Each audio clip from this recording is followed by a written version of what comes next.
A palavra que permeia a vida e a história.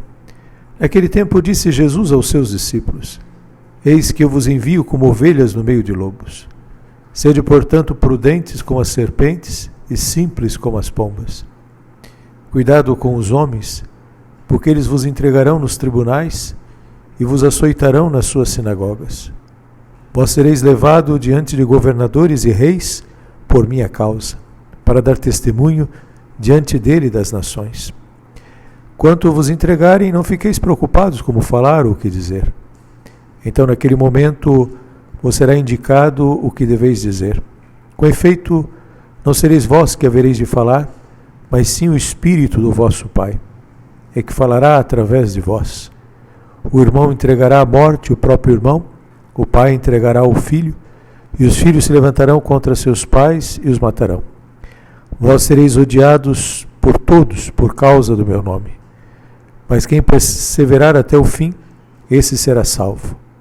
Quanto vos perseguirem numa cidade, fugi para outra. Em verdade vos digo, vós não acabareis de percorrer as cidades de Israel, antes que venha o Filho do Homem. Hoje nos reunimos com a comunidade de Mateus. Esta instrução dada aos apóstolos escolhidos, de fato é uma instrução que continua atual na vida de cada um de nós cristãos. O grande desafio é, de fato, de sermos uma tensão na história. Uma tensão que faz a história voltar-se para si, para se dar conta dos seus equívocos e das suas pobrezas. De fato, a nossa presença é uma presença que faz com que a história se avalie. E uma história que se avalia é sempre uma história, de fato, capaz de dar uma resposta mais adequada ou mais capaz diante de uma situação. Penso que todo o modo de escrever de Mateus, a linguagem, as imagens, demonstram, de fato, a angústia que há dentro de nós, dentro da comunidade, que se vê muitas vezes incapaz.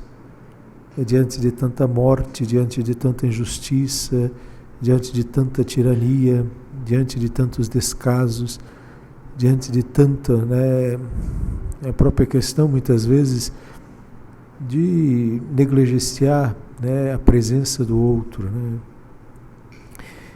É desafiador, penso que não há uma fórmula mágica, não há um modo de atuar que, seguindo aquele protocolo, não. É viver o Espírito do Pai, é viver de fato esse olhar potente de Deus que não se sente ofendido ou não se sente menosprezado diante de uma realidade muitas vezes incapaz de vida, mas ele mergulha nessa realidade para fecundar essa realidade, para dar a essa realidade sustentação, fecundidade, abrir novos caminhos.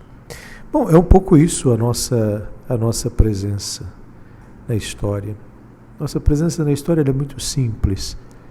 Ela não precisa ser uma presença de herói, mas uma presença delicada, uma presença que olha para um terreno infértil, árido, e começa a trabalhar ali, porque quer cuidar para aquele espaço ter vida e ser fonte de vida. Então rezemos, pensamos que de fato esse Espírito do Pai seja de fato um pouco o movimento e a nossa presença junto do outro.